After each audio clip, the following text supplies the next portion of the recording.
जय जय रघुवीर समर्थ.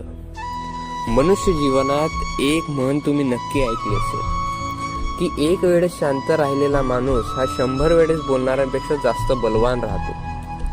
म्हणूनच का होईना आयुष्यात तुम्ही कधी ना कधी एखाद्या मूर्ख व्यक्तीसोबत बोलणं टाळलं असेल व त्याच्या समोर तो कितीही काहीही बोलला तरी शांत राहण्याचा निर्णय आयुष्यात तुम्ही ठरवलेलाच असेल.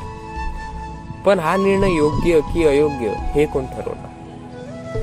आयुष्यात कोणाला उत्तर न देणं हे चांगलंही आहे आणि वाईटही. जर समोरच्याने केलेला अतिरिक्त स्वभाव व समोरच्या द्वारा केला गेलेला अतिरिक्त बोल तुम्ही तर तोही सहन करून घेतला तर समोरच्याला वाटतो की हा माणूस दुर्बल आहे.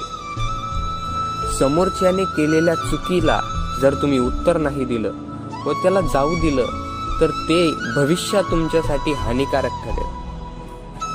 कोणाची चूक केव्हा पदरात घ्यावी व केव्हा उघड करावी याचं ज्या माणसाला माहिती असते तोच मनुष्य आयुष्यात पुढे येणाऱ्या त्याच्या सोबतच्या खड्ड्यांपासून वाचू शकतो.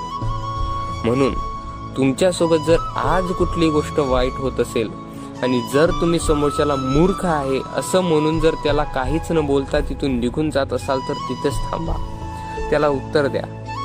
त्याची चूक नेहमी पोटात घालू नका, कारण की ते उद्या उठून तुम्हाला फार महागात पडेल.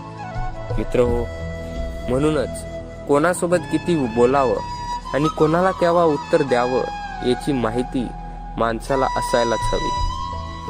मित्र, भेटूयात पुढच्या व्हिडिओमध्ये ग्रंथसाराच्या एका नवीन आक्षेपासोबत. तोपर्यंत जय जय रघुवीर समर्थ.